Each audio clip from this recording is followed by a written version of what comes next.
26 de fevereiro de 2012.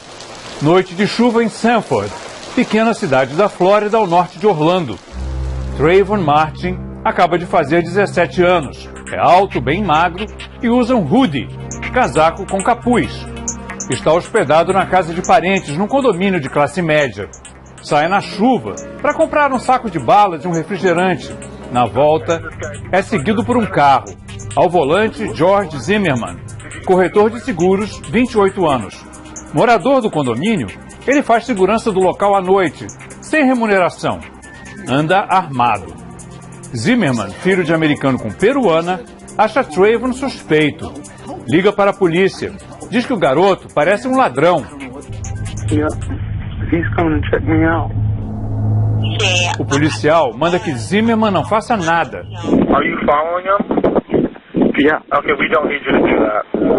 Mas o vigia amador sai do carro e tenta deter Trayvon. Segundo a versão de Zimmerman, que é baixinho, o garoto, bem mais alto, joga no chão, quebra-lhe o nariz com um soco e bate a cabeça do vigia na calçada. Zimmerman, caído no chão sob o rapaz, puxa o revólver e dispara. Trayvon morre com um tiro no coração. 13 de julho de 2013, Zimmerman é absolvido por um júri formado por 6 mulheres, 5 brancas e uma hispana. Ele alegou legítima defesa.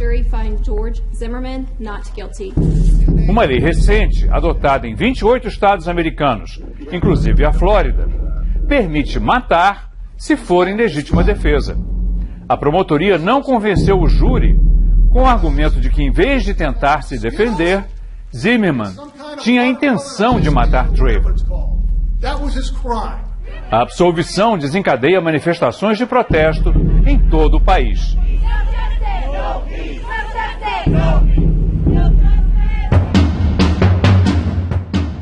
O presidente Obama, que no ano passado disse que se tivesse um filho, ele se pareceria com Trayvon, pede calma à nação. Diz que a decisão do júri tem que ser respeitada. Mas o Departamento de Justiça do governo Obama anuncia que está estudando a possibilidade de processar Zimmerman por ter violado os direitos civis de Trayvon. Em Nova York, deputados federais negros pedem que o governo leve adiante essa investigação para que a morte de Trayvon não fique impune. The violation of those civil rights led to the death of Trayvon Martin. It was clearly from Mr. Zimmerman's mouth. He acted because of the color of Mr. Martin's skin. And as a result of those acts, Mr. Martin died. And so the violation of those civil rights can lead to his conviction and incarceration of up to 15 to 20 years. O fato é que os jovens negros e hispânicos são alvo do que os americanos chamam de racial profiling, ou seja, enquadrar as pessoas em estereótipos raciais. Negros e hispânicos são parados pela polícia muito mais frequentemente do que brancos nas mesmas situações. O Sem Fronteiras conversou em Nova York com a criminologista e ex-promotora Dolores Jones Brown, da Faculdade de Direito John Jay. What is most glaring in the justice system in the U.S. to show that it's not race blind? I've been working on the issue of stop and frisk in New York City, where nearly 90% of all the people who are stopped are either black or Hispanic. Almost 90% of those folks are also not guilty of crime, but the police department has sort of dug in its heels to say that we're not acting racially unfairly because criminal suspects are primarily black and Latino in the city. But when you look at the statistics for the criminal suspects, it's a very small number of people. When you look at the statistics for stop and frisk, it's hundreds of thousands of people. And again, most of those folks are not guilty of any kind of crime. For a jury of mothers to not be able to convict a man who was a complete stranger with a gun, who followed a 17-year-old unarmed teenager in a community where the teenager had the right to be, and then there was this struggle, which anyone who's confronted with a gun, based on the stand your ground law, should be able to fight back against that. But in the late 1990s, I began writing about what I call fatal profiles. There were all these incidents around the country in the United States where young black men and women were being killed by the police under circumstances where they were unarmed or they were involved in some very small, minor criminal offense.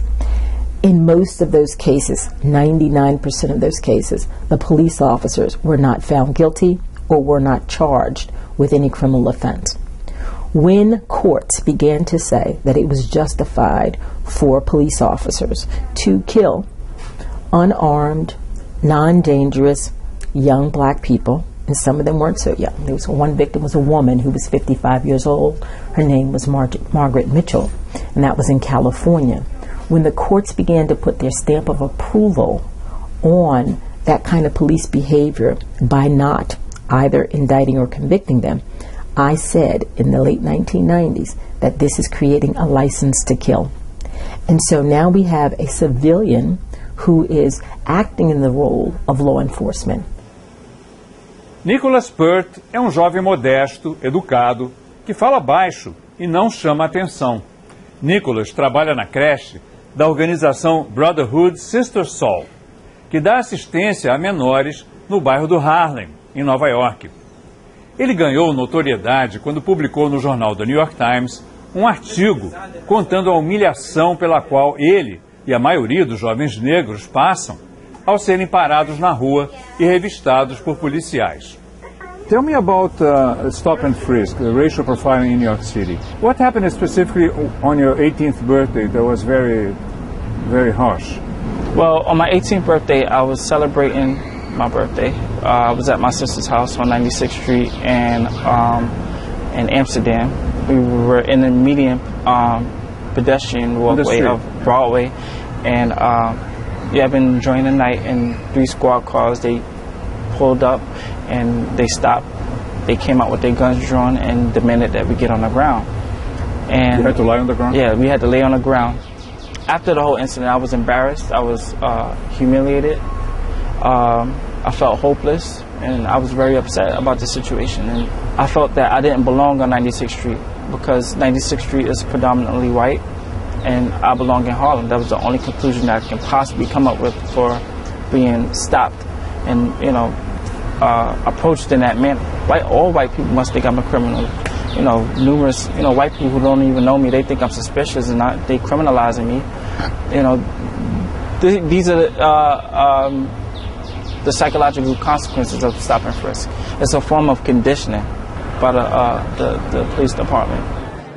Em mais de metade dos estados americanos, entre eles a Flórida, foram adotadas nos últimos anos leis que estendem o conceito da legítima defesa e permitem que uma pessoa que se sinta ameaçada em qualquer lugar, em qualquer circunstância, use de força letal, ou seja, mate alguém.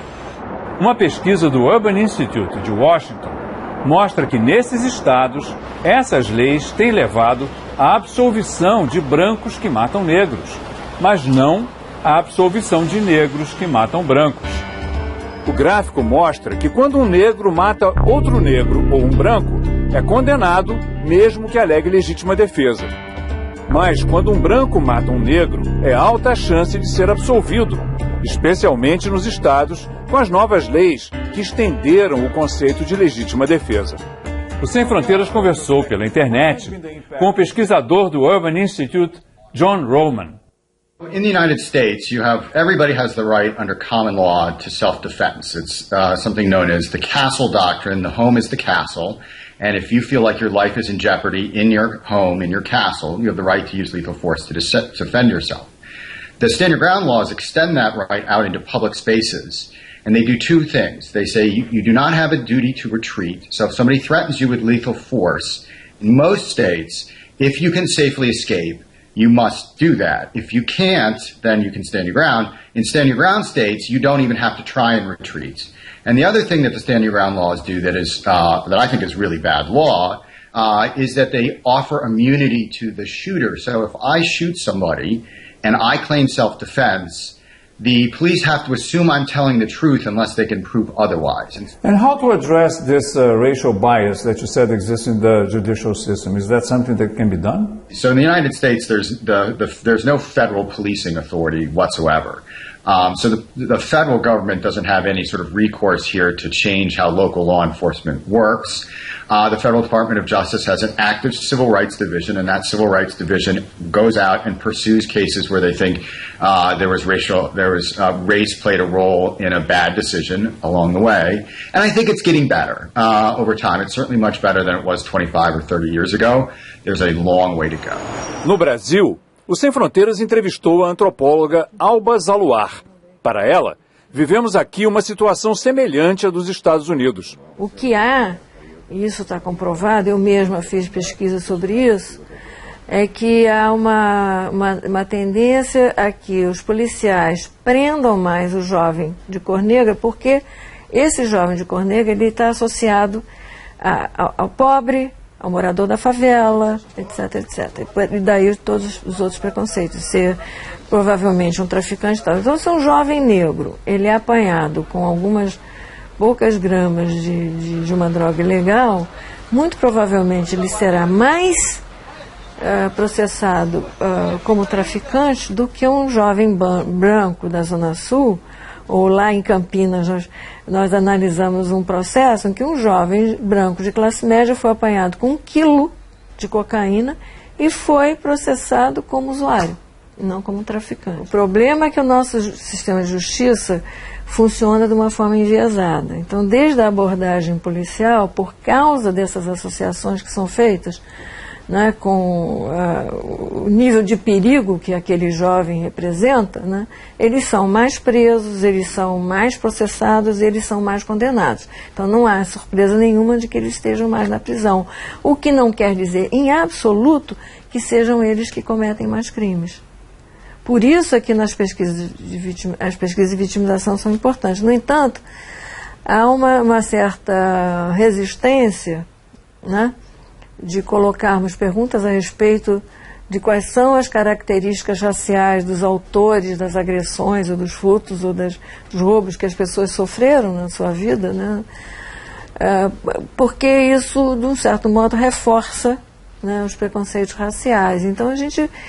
esse é um dado que eu diria que é muito mais importante trabalhar em termos dos vícios que ainda são encontrados no funcionamento do nosso sistema de justiça, do que propriamente tirar conclusões apressadas e não comprovadas de maneira nenhuma a respeito da participação maior do jovem negro nos crimes, né? Mas o preconceito é forte também. Sim, né? mas quando vem associado a outras características, né? Da maneira de se vestir, de onde o jovem mora, né? Tudo isso forma um estereótipo, né, que está na cabeça dos policiais, né, a respeito de como se comportar, como abordar, né, esse jovem. Em geral, eles são mais violentos quando eles acham que é um jovem negro favelado. Eu diria que o maior preconceito racial no Brasil está dentro do sistema de justiça. A Inglaterra, poder colonial, inspirou o sistema legal dos Estados Unidos, modificado depois ao longo de 200 anos de independência. Mas a lei no Reino Unido hoje dá uma interpretação bem diferente ao conceito de legítima defesa. Os britânicos se amparam na noção de força razoável ou proporcional à ameaça, sem um componente de castigo ou vingança. Daí que se um ladrão entrar na casa de uma vítima, esta não pode simplesmente responder a tiros, usando um revólver guardado na gaveta. Para começar, não é provável haver um revólver na casa, pois porte de arma é uma raridade entre o público britânico. Só é concedido em condições excepcionais. Nem o policial comum usa arma de fogo no Reino Unido, privilégio de uma elite treinada para casos especiais, quando unidades armadas são convocadas. Um caso notório ocorreu há 14 anos, quando um fazendeiro em Norfolk surpreendeu 2 ladrões na casa dele. Tony Martin, então com 55 anos, pegou uma espingarda que mantinha ilegalmente em casa e disparou contra os intrusos. Feriu um ladrão, matou o outro. Foi preso, alegou legítima defesa e proteção de sua propriedade. O ladrão morto, apesar de ter apenas 16 anos, já tinha sido preso 29 vezes. Ainda assim, o fazendeiro foi levado a julgamento por homicídio. Condenado, passou 3 anos na prisão. Já houve outros casos parecidos, com resultados semelhantes. E o princípio que prevalece no sistema judicial britânico é o de que a força usada para se defender tem de ser razoável e proporcional à ameaça. A decisão sobre o que vem a ser razoável e proporcional cabe ao júri no tribunal durante o julgamento do acusado. Self-defence is a very well-established defence within English law, and it is a complete defence. And so it is used in cases involving very minor assaults through to the most serious offences of homicide and murder. It contains effectively a 2-stage process, and those 2 stages are, first of all, the first issue relates to the defendant's belief in the need to use force. So the first stage that a judge or a jury will have to ask is, did the defendant honestly believe that he needed to use force? Did he honestly believe that he was under attack? And if they think that that was the case or may have been the case, then they have to go on to consider whether the force that was used was reasonable. So if I catch a burglar in my house in the middle of the night, I may attack him to defend myself, but I shouldn't attack him too much. Is that it? You have to be reasonable given the threat that you're facing. So, for example, a case I dealt with only a few years ago involved a homeowner alone in their house, a young woman alone in her house, asleep, woken up by what she believed was somebody coming up the stairs in her house. She shouted out, "Who's there? Who is it?" There was no reaction, and she could hear the person, as it were, approaching her bedroom door. And fearing that this was an intruder that might be coming into the house to attack her, she picked up a heavy lamp, a normal household lamp in the bedroom. And as the intruder came through the bedroom, she hit him over the head with it, rendering him unconscious. He went to the floor and he was unable to get up. In that case, one may say, well, that was a reasonable response to the threat that was posed in the heat of the moment. This is a young woman alone in a house in the middle of the night, hears somebody coming into her house. They haven't responded to her inquiry of who it is. They come up the stairs into her bedroom, and one may think that a single blow across the back of the head in those circumstances was reasonable. It was a preemptive strike for a threat that she perceived as something about to hit her. Well, that's where it becomes more interesting. If she had, as it were, got him to the ground and he was no longer moving, if she continued to hit him over the head with that lamp, or she had gone downstairs and picked up a knife or, as you say, a gun, would that have then been reasonable? And I think in those circumstances it would be much more difficult to argue that was reasonable. The difference between the two countries, the presence of guns, yes. You know, statistically speaking, you get burglaries, you get attacks, you get people in all kinds of fights and assaults, but gun yes. is not something that people carry around as if they're carrying a watch, whereas it tends to happen in the U.S. quite often. Yes, I mean, certainly there is a very different cultural approach to the right to have arms in your person, on your person, and in your property. And you certainly don't have that culture in the United Kingdom that you do in America.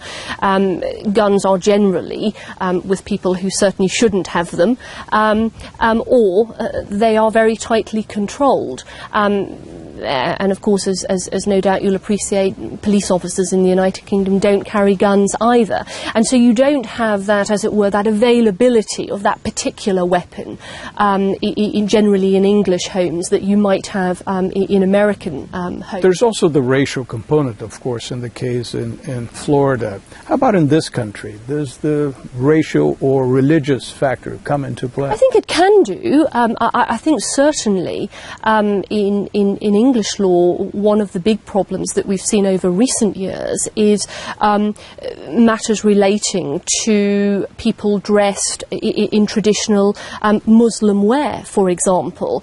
And certainly a case that I dealt with only about 9 months ago involved somebody on the tube in full Muslim Islamic wear, reading passages from the Quran, and somebody else on the tube became very nervous at that, in light, of course, of the history with the London bombings, and confronted that particular person, and a confrontation ensued, and an assault subsequently occurred with the gentleman who was concerned, assaulting the Muslim gentleman. It turned out that he wasn't carrying a bomb, or he wasn't carrying anything to act in an offensive manner. But I think that there are certain aspects, be it racial or religious, that can heighten tensions. And one may say, well, in the current climate it was somewhat irresponsible that somebody in full Muslim regalia decided to do that on the tube. Wherever the rights and wrongs of the argument lies, I think that whether it be racial or religious elements, they tend to heighten people's sensitivities and people's insecurities. And so sometimes there is an element simply borne out by somebody feeling particularly nervous or particularly sensitive about a particular issue. A slave, before I was anything, before I was a Muslim, before I was a Muslim, before I was a Christian, I was a black man. And that goes for every one of us, light skin, dark skin. I don't want to curse. But us being segregated and finding finally a place where we can be ourselves